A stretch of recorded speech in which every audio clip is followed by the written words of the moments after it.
Hi, everyone. Um, Welcome to the Phys Ed Summit Physical Literacy session.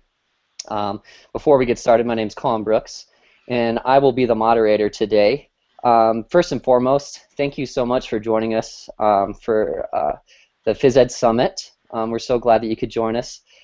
Second of all, we'd like to thank Spark PE for their sponsorship of the Phys Ed Summit. If you don't know, Spark is a research-based physical education program that's based out of San Diego State University, and it's a strong supporter of online education and professional development for physical educators. So this is kind of an experiment for us. We're running 4 Google Hangouts at the same time out of the same account. For some reason, the presentation is dropped and you're no longer able to access this. Give us a few minutes and we will be placing the new on-air Hangout into the program session. So with that being said, I just have a few more details about this. What a Spark has donated to us, graciously donated to us, is a raffle prize, and it is 1 Spark DVD, a digital physical education program, 1 summer institute registration, and $150 gift certificate to the Spark store. After the summit, we'll push out a feedback survey, and those who complete the survey by October 31st will be automatically entered into the drawing for the prizes, so stay tuned for more on that. So, without further ado, I would like to hand it over to our physical literacy presenters.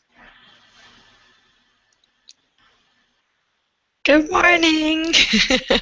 Good morning, everyone. I'll introduce myself. My name is Kim Hlewka, and I work for a government organization called Ever Active Schools in Edmonton, Alberta, Canada. And my title actually is the Comprehensive School Health Provincial Coordinator.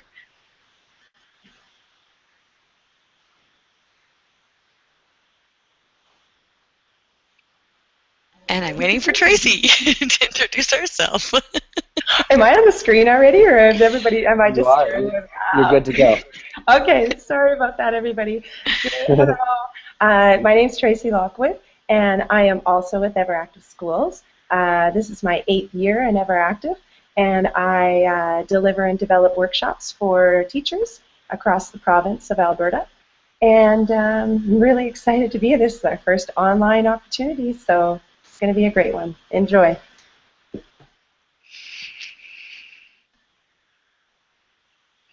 All right, awesome, guys. Okay, there we go.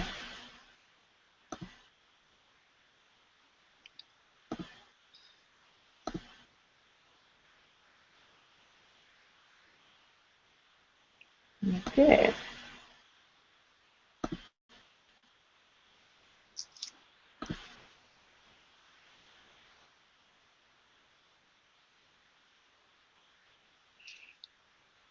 All right, so we're ready to go.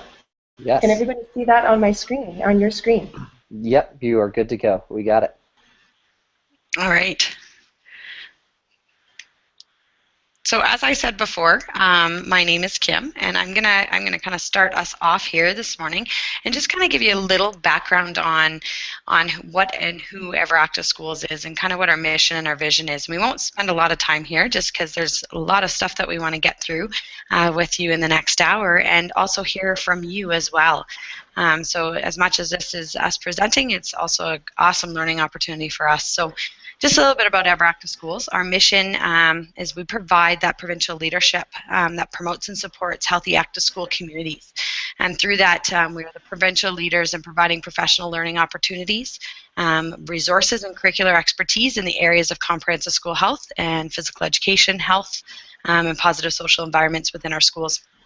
We're also the knowledge, kind of that knowledge exchange piece, of that communication piece, especially between school boards and partnerships and services that also provide and help and support the work that we do around, whether it's healthy school communities, or another term that we would use in Alberta is comprehensive school health.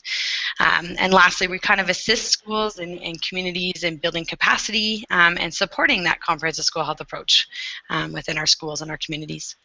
We are a special project of the Health and Physical Education Council of the Alberta Teachers Association. So through that, we're actually funded by three different ministries within Alberta, within the government. So we are funded by Alberta Tourism, Parks and Recreation, Alberta Education, and Alberta Health. So it's always fun and entertaining to be at table discussions with all the government sectors there and a part of it, but we're ultimately all working towards the same goal. So our outcomes today, so first of all, we are going to ask, and if you're able to, is use some type of device, whether it's your iPhone or texting, messaging, Twitter as well, because as I said, you know, we want you as much as involved in our conversation and in our presentation here today. So we are going to be working with Twitter and also a poll everywhere that we'll be getting to right away here. But as you can see on the screen, our outcomes for this session today is really looking and connecting to and being introduced to the development of fundamental movement skills. So really going back to the foundational pieces of physical literacy. Discussing the roles that us as educators play in creating those environments that truly support physical literacy in the journey that not only we are on as educators, but also our students in connecting again to those fundamental movement skills, also connecting to the personal piece around confidence and motivation within ourselves. Also an opportunity to learn about some resources that are being created and also that are out there throughout nationally for us here in Canada, but across the world that again looks at that physical literacy lens. And also learn about some supports that are there to help along this physical literacy culture and this journey that we are on, and providing us as educators the knowledge, the skills, and to be able to connect to the tools to support the development of physical literacy and to really foster those environments that create those opportunities for children to feel, to increase their confidence and their motivation and to feel that success from the lens of not only physical education, but within that school culture. So I'm going to pass it on to Tracy. All right, so we are going to ask you now to tweet out some responses to this question. And the question is, what comes to mind when you think of physical literacy? Awesome. And everyone, just real quick, remember to use the hashtag physical literacy when tweeting out your responses. Thanks.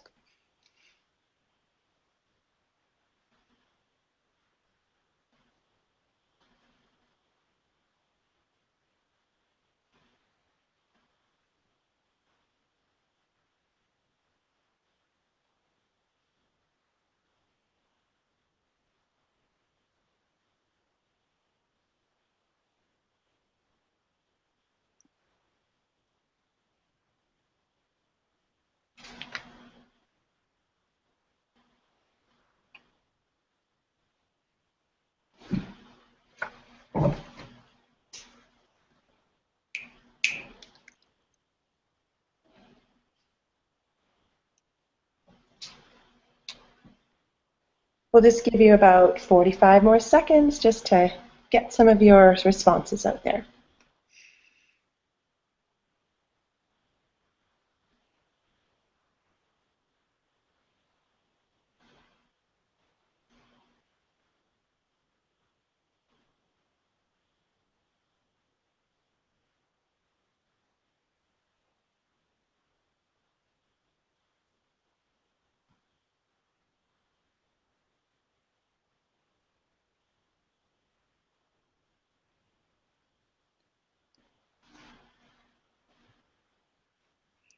Okay, Collin, are you able to share some of the responses? You bet. So, physical literacy. We have one from Mr. Physical Education. Thanks, man. Being able to move your body proficiently. And also we have motivation, energy, excitement, engagement, new experiences, connecting to the whole child, and we have confidence. All right, great. Thank you for your responses.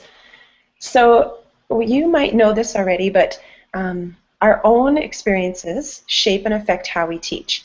And we want you to gauge your own level of physical literacy with this short 4-question poll that we've developed with poll everywhere. So we want you to take out your device, or you can use your computer and open a new tab to be able to do the 4-question poll. It's always, we feel it's important to find out your own physical literacy first, because it really does shape how we teach our students. So here we go with the first question.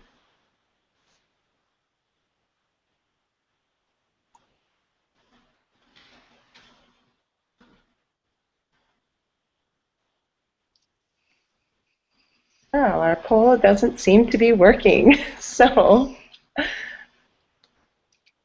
We could go ahead and just ask the questions and maybe get some responses that way. We also have another response to physical literacy, having the basic skills that make it possible for kids to participate completely in many different sports and activities.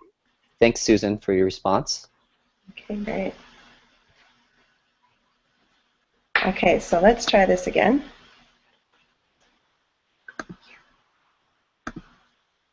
Okay, here we go.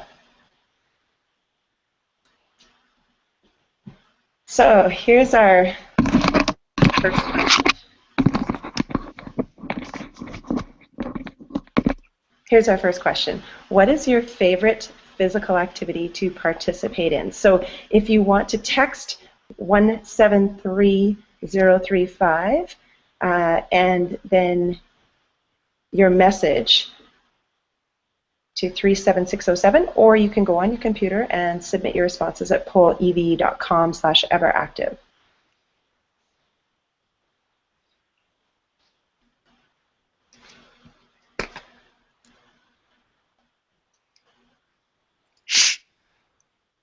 Why is it not coming up?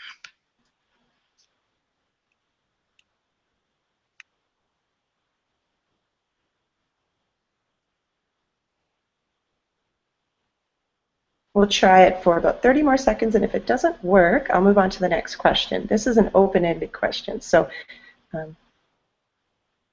see if it works.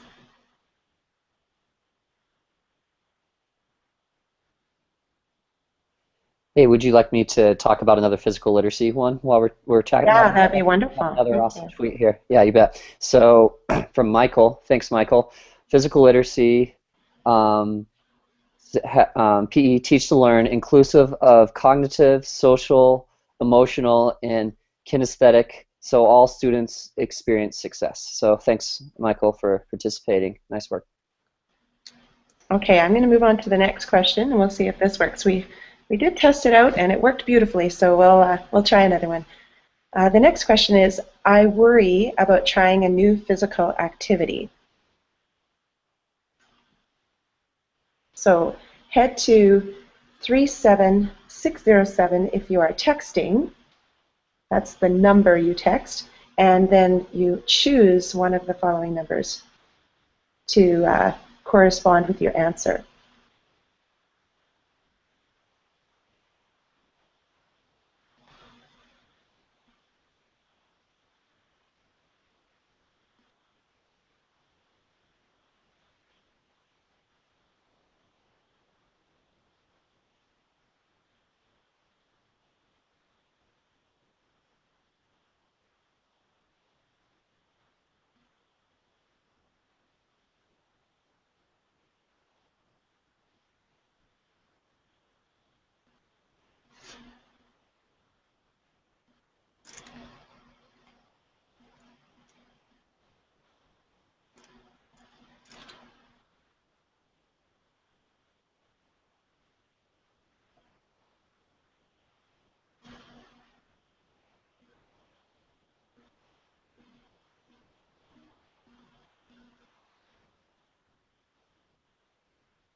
All right, so we have a couple of answers, so it is going through. Collin, can you see those answers? I am unable to see those answers. Okay. Oh, okay, well, let's okay,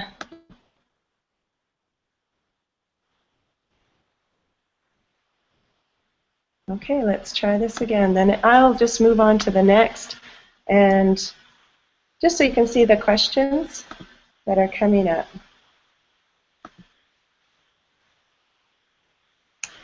Gotta love technology. Gotta love it.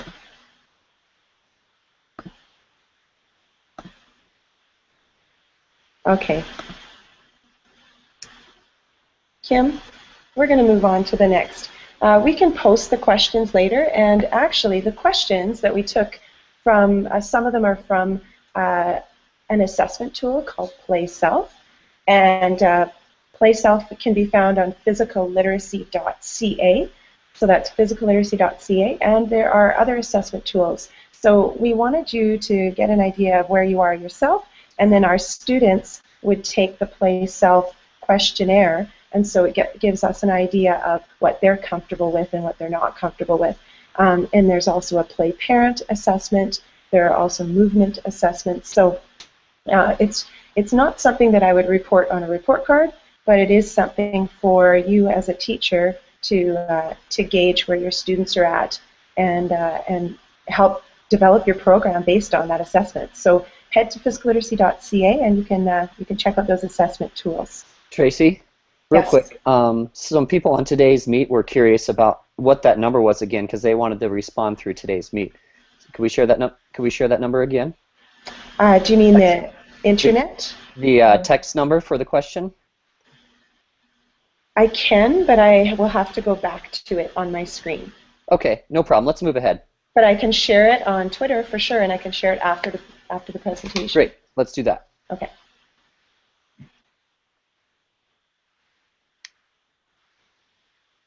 All right. So Kim, go ahead. Is the slides back up? Yeah.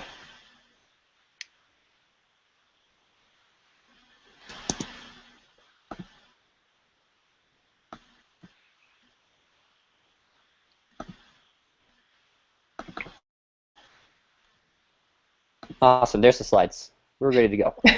Perfect. Thank you.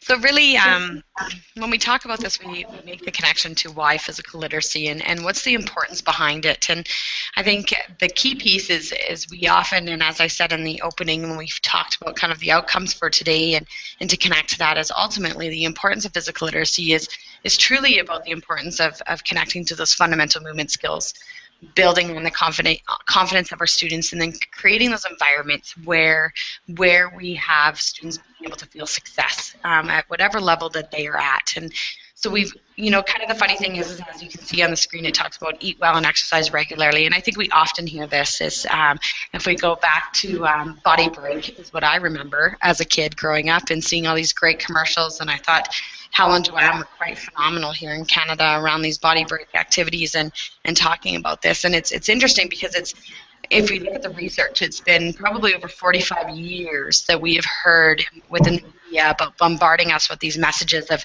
eating well and exercising regularly. But despite all that we continually go back, we almost continually go back in the wrong direction.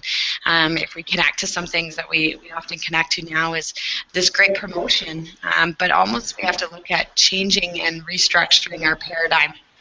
And that really, our paradigm is kind of really in which, with the way we see the world, our mental map. So kind of connecting back to our morals, our values, the way we were raised, and that ultimately, I think, drives a lot of our work as educators, and again, as well as physical activity.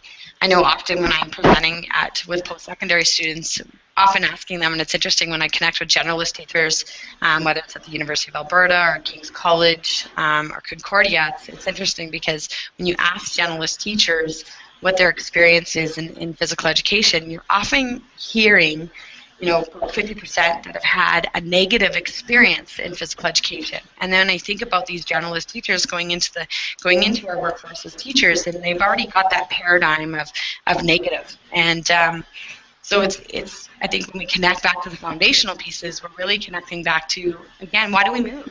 And we know that eating well and exercising regularly is important, but back to the purpose of why. Why is that movement?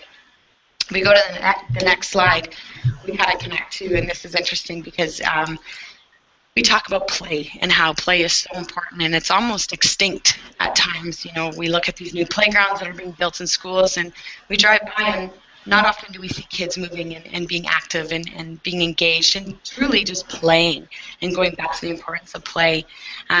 And I think there's many reasons and many factors to that, whether it's liability concerns, we live in this world, maybe it's the helicopter parent we often hear, the bubble wrap child, all these things, but those are things that maybe we may not have control over, but what we do have control over is how we structure the environment in our schools, how we structure the experiences that we ultimately want our children to experience and go through with us as teachers. So it's talking about, when we talk here, if we look at unstructured play, it's kind of extinct. It's gone by the way of the dinosaurs, as Dr. Dean Krillers would say, and playgrounds are empty, kids walking to school.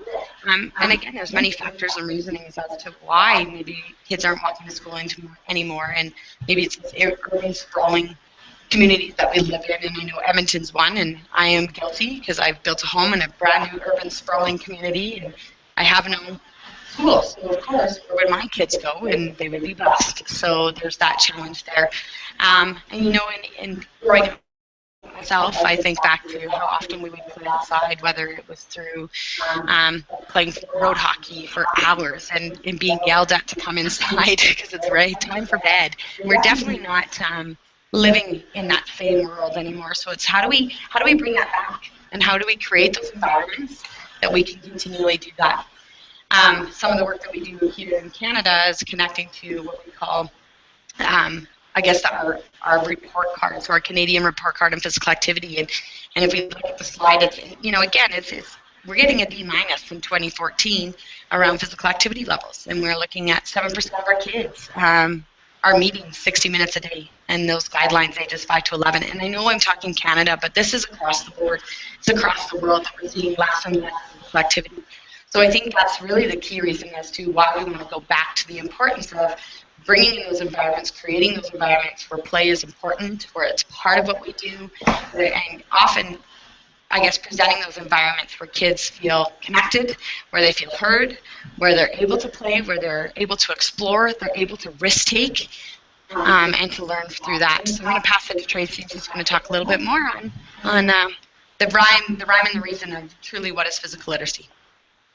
So when we think of physical literacy, I heard earlier that there were some tweets out that building confidence, skills, motivation. So I think we're on the right track, because physical literacy is definitely more than just the development of skills. It's providing opportunities for our students. It's providing them the experiences that build confidence and competence and skills, eventually, that lead to more participation. We all want our kids to all be engaged in our physical education classes and to love PE and to have the motivation to be physically active for life, and then be able to do the splits on a sign. So here's what Margaret Whitehead defines as physical literacy. And she says that physical literacy can be described as the motivation, competence, and physical competence in skills, basically, that allow you to be responsible and engage in physical activities for a lifetime. And based on the physical literacy model, I'm going to let Kim talk a little bit about this. So this work is actually the work of Dr. Jamie Mandigo, and I had the pleasure of hearing him speak last year when I was in London, Ontario, and just hearing and connecting back. And often when we talk about physical literacy, it's great to connect to, as you can see on the screen, the literacy, numeracy, music, and then physical literacy. And if we think of literacy, and we think about really the first stages is connecting to the ABCs, understanding what the ABCs are. What are the sounds that each letter makes? And then from there, we gradually make words. And then those words, we make sentences, and then we continue that way. If we look at numeracy, we truly start with the 1, 2, 3s. From there, it gets a little bit more challenging. So we start with the foundational pieces, we go to fractions, and then we go to equations, and so on. We look at music. I love the do re mi. I would sing it for you, but you would be embarrassed, or I would be embarrassed. Definitely not my talent. But from the do re mi's, we go to scales, and then we go to score, and that's how we create music.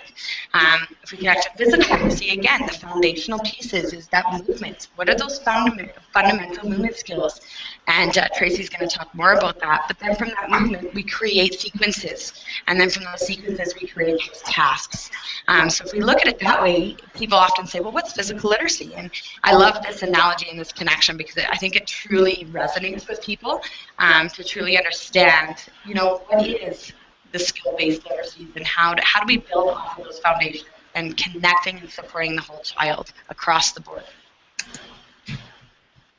The other thing is, I think what's so important is that we continue to connect to the science. And we know that our bodies from day one are there to move.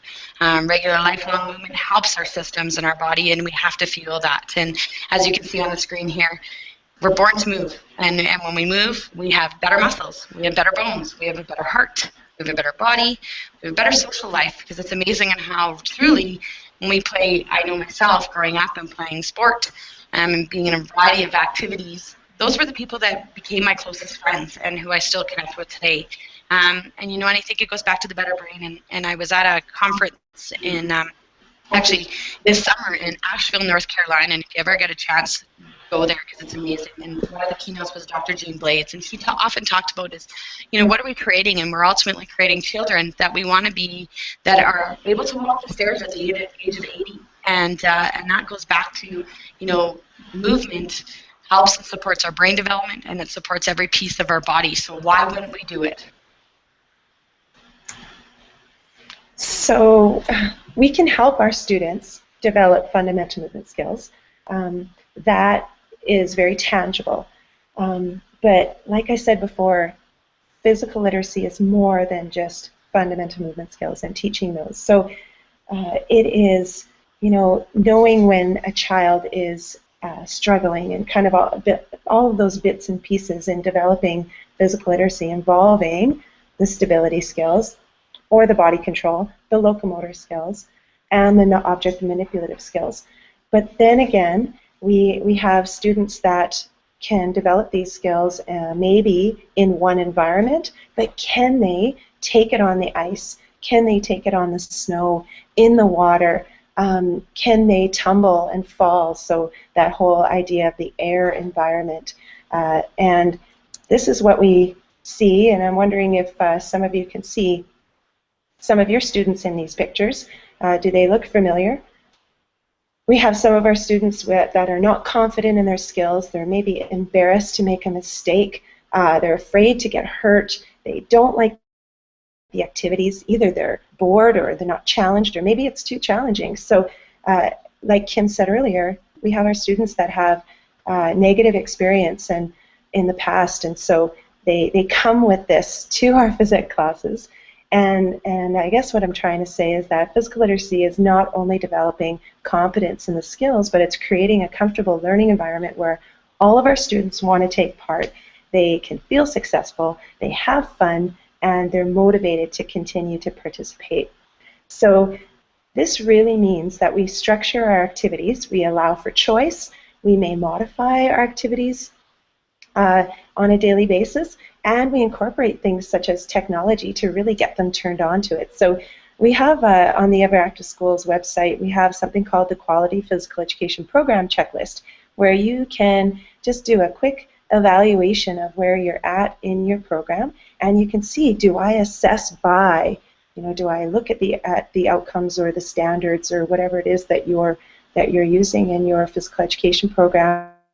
Are you allowing for choice? Are there some self-evaluations, some peer evaluations that are being used, as well as some teacher checklists, which have to be used at some points. And do you create a comfortable learning environment by having those cooperative activities? Maybe you allow students to choose equipment, and maybe you play music that motivates. We also have on the Everactive Schools website a few playlists that you can take a look at with the song and the lyrics and the artist. So we've really taken a look at those the music that we think motivates kids, and will help teachers using appropriate music in their classes. Do you place students in smaller teams? Do you maximize activity time? What are they doing when you get into when they get into the activity space? And also, do you vary your instruction? Last year I taught in Abu Dhabi at the Canadian International School, and we had 75 students from K to 6 all day coming in and out of the gym. And we had 3 of us teachers in the gym, but we used circuits and we used stations, and we used a lot of those just to get kids moving. Stations, the sending and receiving stations, or the Winter Olympic stations. So those were utilized a ton. So take a look at the Quality Phys Ed program checklist on the Ever Active Schools website, which we'll be sharing later. And then the next step in that is, what does your year plan look like? We have this year plan you can find on the resources. You can download it, but just gives you an idea of how we can embed fundamental movement skills, physical literacy environments, just to have that whole picture of where you're going throughout the year. So having things like sending and receiving units. Nowhere in our curriculum here in Canada does it say we have to teach basketball or we have to teach volleyball or a sports-based model. We can teach skills, so we can have a sending and receiving unit that maybe is structured around basketball-type activities, for example, in January that we had, but it can be a game of bucket ball or trashies or bench ball that develop those skills at the same time. And keeping it well-rounded all year long. So having those dance units and those gymnastics units, because you'll have students that absolutely love the games, and here in Canada they love the floor hockey and love the soccer and basketball, but we know that those aren't all of our students. So how are we going to structure our units and our activities to allow for students to feel success and actually be motivated to participate? So here's an example, and what we're going to share with you right away is a lesson plan, and then as well each of the components of the lesson plan that really have physical literacy embedded within that lesson plan. So this lesson, we just stated, is for today. It's lesson 2 of 8 of a sending and receiving unit, and so we have 3 activities listed on it. And these activities, first off, we have our rock, paper, scissors blitz activity, where I will quickly describe it. We also have on the Tracy, yes. Sorry to interrupt real quick. Sure. We're stuck on the dinosaur slide. Oh, uh-oh. Let me Perfect. see what happened. Okay, now we're on the rock, paper, scissors slide. Oh, that's odd. No problem. So if that happens again, I'll just let you know. Yeah, should I go back to some of these so people can see the visuals? Yeah, go ahead, and I would maybe go through them real quick here. No problem. All right, if that happens again, I'll let you know. Okay, sounds good. So I had talked about the snapshot of our students in physical education. You probably recognize some of these ones. So we're still on the rock, paper, scissors slide? There we go. We got it. It's really odd why it's doing that. Okay. It's okay. No Can problem. you see it now? Yeah, we see the snapshot of your students in PE. Perfect. Okay, I'll let you take a look at those pictures again. Sorry, folks. I'm not sure what happened there. Can you now see the Quality Physical Education Program checklist, Collin? Nope. Yes? No, we can't. Go ahead and push it again.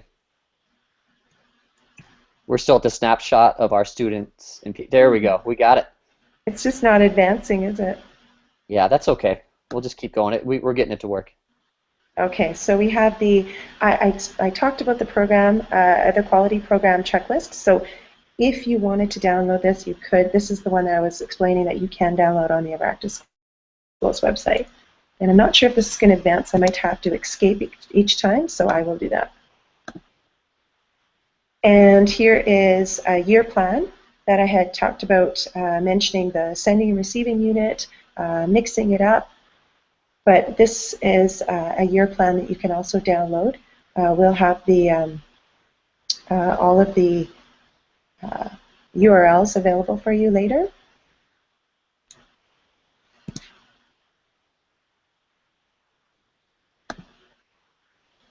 So this is the second half of our amazing year plan that we think will assist teachers in developing a well-rounded program if you don't have one already.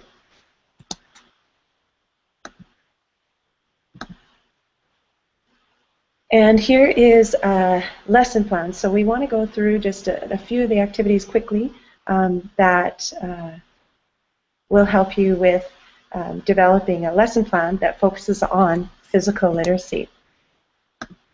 Now here we are at the first activity of our lesson plan, and it's called Rock, Paper, Scissors, Blitz. And if you can't remember how to play this after it's done, after I explain it very quickly, we have Everactive Schools has a YouTube channel, so you can head to YouTube and just type in Everactive Schools, and you can see a diverse amount, a variety of YouTube videos that we have of students playing these games. And this is used as a great warm-up. So here I'll just quickly explain it. We have students divided in each of the four corners, and we play music to motivate them. And then we have them rock, paper, scissors challenge somebody in the corner. Each of the corners, we have listed a way to move. So for example, one of the corners might say gallop. Another corner might say crab walk, another one might have shuffle, and another might have just run, because some of our kids just love to flat out run. And so we have students do a rock, paper, scissors challenge in the corner. If they win the challenge, they move on to the next corner. And if they lose the challenge, they stay at that corner and they rock, paper, scissors challenge another student. They continue trying that until 3 times. If they lose 3 times, they automatically move on. We don't want them standing in the corner forever. When they move, they have to move just as the poster or the pylon or the cone says, so they might have to gallop to the next corner. The object of the game is basically to get to complete laps, and as many laps as possible. I place clothespins at each cone, and students will, wherever they started, when they get back to that cone, they will clip on a clothespin, and that shows me how many laps they've completed. And sometimes I take a look at one of the movements, and I like to see, okay, how many students with galloping, or how many students with skipping? And so it's a good observation, or a time for me to observe those students moving to the next cone, and if they know that locomotor movement, that fundamental movement skill of galloping or skipping or whatever it is I'm focusing on. Tracy, does it work if you can you click on the people? Will they move, or will it not move? We worked so hard on this slide. I know, and unfortunately it won't. And so we did work hard on this slide. So those little dudes, those stick men, are actually moving. So unfortunately they're not. Yeah, it's part of the learning curve for us, but no problem. Okay, so we got our next activity in this lesson plan is called Can't Touch This. And so some of you might have played this before, but we do have a video, and you can see we're playing this with some grade 6 students. And it's a great way to incorporate small-sided games. The importance of kids maybe not getting to the full-out game of basketball right away, or of soccer, but actually playing some games that will improve their offensive and defensive skills, as well as their sending and receiving, so their throwing and catching skills. There are so many stability skills that they practice in this game: dodging, pivoting, and what do you do when you don't have the ball? So Can't Touch This is an activity where we play small-sided. We have 3 to 4 maximum students on each team. And you can see the students in this picture that they're divided, And they actually are divided into the groups that they're going to be playing with and playing against. So we have in the far corner, we have 3 versus 3. And what you do is you have the students throw and toss and catch the ball, but when you have the ball, you cannot move. You can only pivot. The other students who do not have the ball on their team are to dodge and move throughout the small space that we have created for them with pylons or with cones. And they are to move within that space, and they are to try to get open. If they make 3 successful passes, that's considered a point. If the ball gets knocked down or touches the ground, that's considered the other team's ball. So it changes hands very quickly, and it's constantly flowing back from offense and to defense, which is so important in so many of our other activities. So they can learn quickly, oh, in this game, I'm learning the skill of that I would use in basketball. So we're developing not only those fundamental movement skills of dodging and those locomotor skills and those catching skills, but we're also learning fundamental sport skills that will help us later when we maybe go try out for a team or when we're playing that game of basketball or other sports. We do have this on video, and we really wanted to share the video with you, but we're afraid that with all of these sessions that are going on right now, the video might cause some headaches. So we just have a quick audio for you.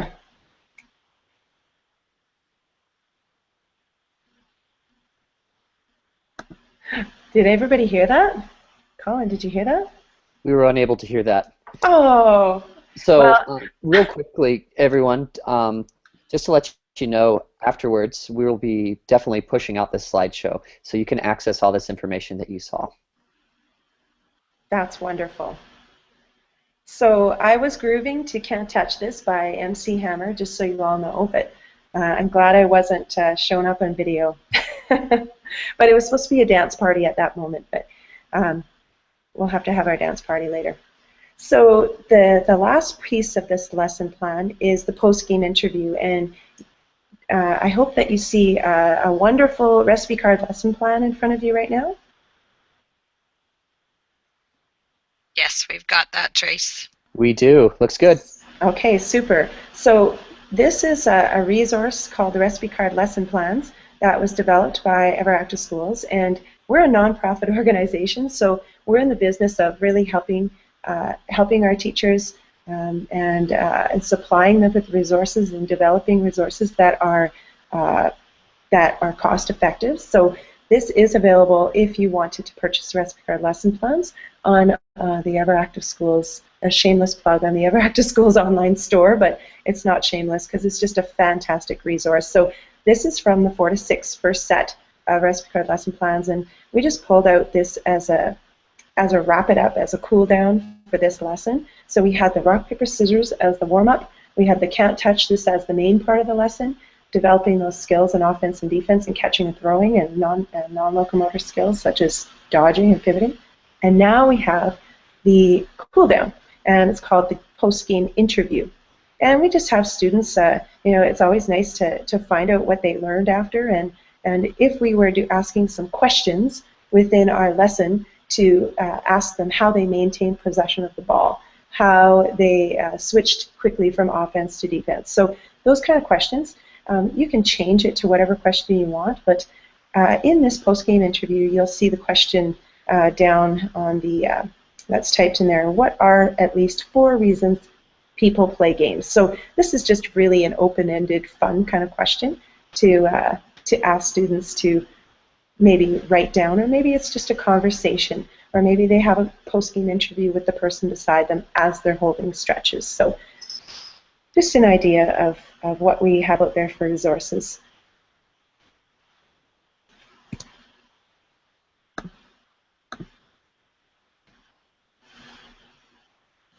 So we also have the physical literacy resource list, and if you want to QR code, if you want to scan our QR code, it will take you to an entire list put together last year, actually, that has a multitude across the world of physical literacy resources. So this is actually posted on a Google Doc that Collin had, I believe, sent out earlier, or will be sending out after this presentation. And the nice thing about these here as well, with all these resources, when you do, if you were to QR code it, you will see, as Tracy said, a multitude, a variety of different resources to support physical literacy, from the play tools that Tracy spoke about earlier, as well as Passport for Life, which was done with PHE Canada. But a lot of these resources are developed by teachers as well, and have been kind of those tied, tested, delivered, and true, and have been very, very effective within schools, from self-assessments to peer assessments to and really looking at goal setting as well across for each student across the year, the years or the grade levels. And the nice piece to that is really that opportunity for students to really take responsibility and to kind of take that ownership within their own learning and connecting to that within a lot of these resources. And these resources and this resource list was put together actually for our Physical Literacy Summer Institute. We had our second one this year back in August, and we had over 60 educators, people from Parks and Rec, whether it's the YMCAs to the City of Edmonton, people as well that attended those 2 days. And a lot of work was put into developing and putting together this resource list to truly help and support the work that we're doing within our schools.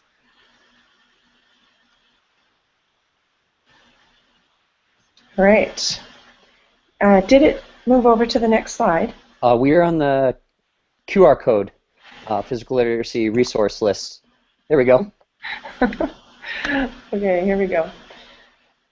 So there are also, we talked about the recipe card lesson plans that you can purchase. However, there are some free resources that you can download, and these are tested, tried, and true. And so we have things like Fitness Monopoly. They're ready to download as PDFs. We have Domino's Fitness. We have what it says pop over here. This is our Beanbag Bootcamp. We also have Fitness Dice, which is a great activity that you'll see the one on your screen that has activities on it, but we also have a blank card that you can have students come up with their own activities, post them around the space, and do the activities. So, and if you wanted to check out the free resources, we have a description of how to do those activities at the same time, and there are lots of also videos of students doing these activities. So you can definitely feel free to check those out. And just a few other things that we want to connect to, and then I know we have some questions, so we'll take some time for questions here. But one of the great things that is coming up again is that professional learning, and being able to be a part of this today has been so exciting. And I know Tracy and I were definitely nervous as we were rolling this out and figuring out how all this technology works, and trying to make it as interactive as we can and making those connections. But one of the big ones is this year HPEC, so our Health Physical Education Council here in Alberta, is partnering with PHE Canada for our national conference that we have coming up. And the theme this year is Physical Literacy Uprising. So as you can see, the dates here are April the 30th to May 2nd. It is in Banff. Banff, Alberta. Easy little flight to Calgary and then a little trek into Banff, but a beautiful place that truly connects to our own physical literacy journeys as well, within the roles that we play with students. So that's one of the great professional learning opportunities that is coming up here in Canada. Another one that we have coming up actually in January, and this is really connecting again to the whole child, making those connections to, as it says here, shaping the future. And Ever Active Schools does the Shaping the Future conference each and every year. It's January 29th to 31st, 2015 in Kananaskis, Alberta. Again, a quick little jaunt from Calgary. And the exciting thing is our keynote speakers this year. One is, I know probably a name that many of you know, is Dr. Amanda Stanek, who is definitely a mover and a shaker when we connect to the whole child, physical literacy, and connecting to healthy school communities, as well as Dr. Marvin Washington, who's originally from Chicago, Illinois, who is now a professor at the University of Alberta, and is really going to be making some connections around leadership and student voice. We also have a student keynote by the name of Shay Esposito, and she's a young student in grade 12 that's going to be making some connections to really, again, the whole child and the importance of building relationships and the importance of what the role that schools play in the development of the whole child. And again, as we talk about physical literacy, that's a crucial key piece to the work that we do. And as well as our closing keynote is Mrs. Joyce Sonata, who we'll be kind of pulling things together. So again, a great opportunity for some great face-to-face professional learning opportunities here in Canada and across the world.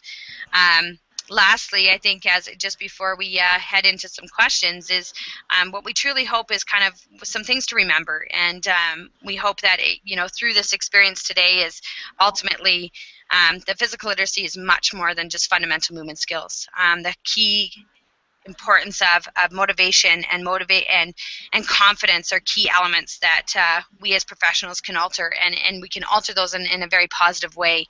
And I think lastly and this comes from Dr. Dean Krillers, is repetition-based learning with the knowledge of results is the foundation. And if we connect to those and be very, very purposeful and mindful of the work that we are doing and what we are wanting from students, and to create those environments that allow children to really learn the foundational pieces to physical literacy and how that connects to the whole child, and help support them on their journey and continue our journey in physical literacy.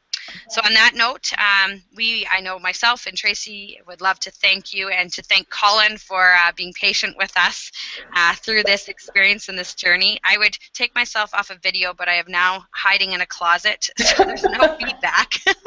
So behind me you'd see shoes, and my husband would say I have many of them. But we just want to truly thank you for your time here today, and this has been a great learning experience for us. And at this point, I'm going to pass it to Collin, and we'll take some questions. All right. Hey, thanks guys so much. Wonderful job.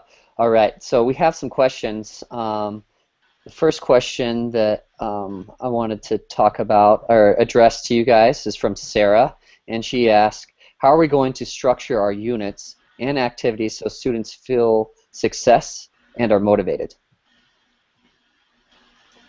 I think are you going ahead? Okay. Trace, if you want to jump in. I think one of the best ways to structure units is I really started to gear away from, I think we often revert back to how we learned, and how I learned in school was through sport, and that was great for me, and it was a motivation for me, but that's how I learned. But I know, being a teacher, and from my first unit that I wrote to what my units look like today, I really take more of a teaching games for understanding approach in when I'm setting up my units. So one of the great ways is to really connect to, if we look at teaching games for understanding, is looking at, for example, net and wall games. So rather than specifically, if I'm teaching net and wall games, rather than just teaching volleyball for 6 weeks, which is going to motivate some children, but we know, and within the learnings that I've had and within the roles that I've played, that's only going to hit 10 to 15% of my students. So what do I need to do with the rest of them? And I think it's opportunity to use units like teaching games for understanding approach. And I would also say is asking your students what do they want within their own physical education learning, within that curriculum, connecting and tying to the curriculum is, I think, variety. And one of the things with physical literacy is that variety. So to be able to provide opportunities on land, in water, on air, in snow and ice, so to provide those ample opportunities to experience a vast variety of different activities within those units, I think, is crucial.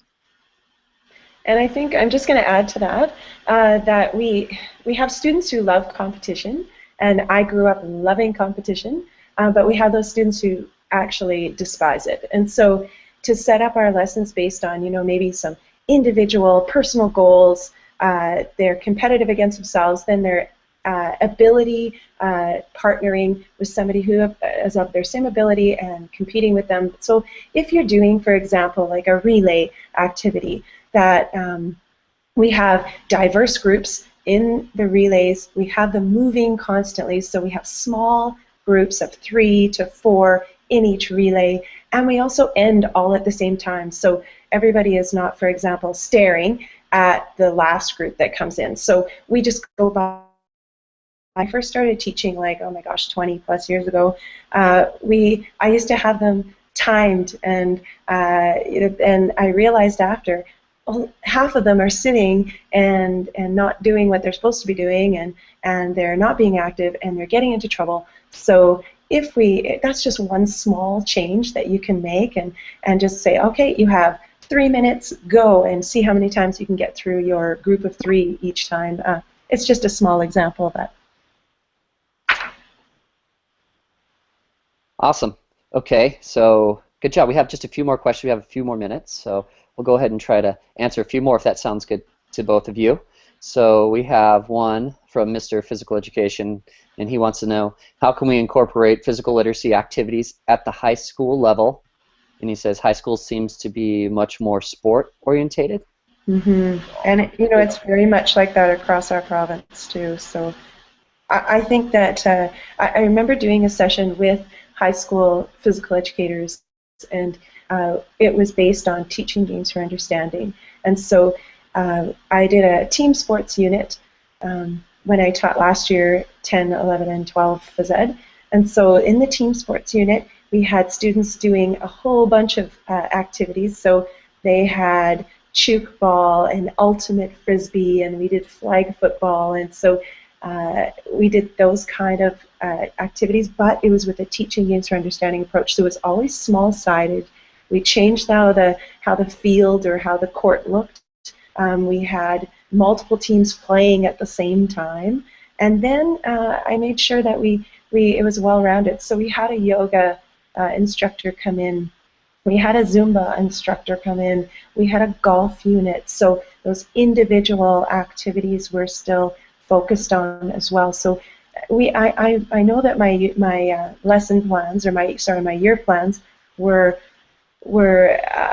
heavily, not heavily, but more weighted on the games unit. So about 30% of my program, and the rest was divided up. So about 25%, on individual activities and alternative environments, another 25%, and then 20% of it was dance. And so I'm not very good at math, so I don't even know if I'm calculating it properly, but just having that well-rounded program, even in a high school level, I have the best programs seem to be those fit for life, those options that look like super phys ed. That's what our phys ed program should look like. So we have the kids bowling, and we have doing archery, and just keeping it well-rounded, and you will turn on more kids and have a bigger program because of it. Awesome. Unfortunately, we're out of time. So I didn't get to every single question, so Kim and Tracy, you guys can hit up the hashtag physical literacy to maybe answer any further questions. Absolutely. And feel free to push out your slides as well, and we'll do that later as well. And everybody, just on behalf of the the Phys Ed Summit team, thank you for joining us, and thanks again to, I got it on you, Tracy. Thanks, Tracy, and also thanks, Kim. We appreciate you both joining us today. And again, look for those slides, and we're sorry for some of the technical difficulties that we had. We're all learning, and Hangouts can be a little glitchy, so thanks for joining us, and don't forget about your survey as well. All right, everyone, take care. Thank you.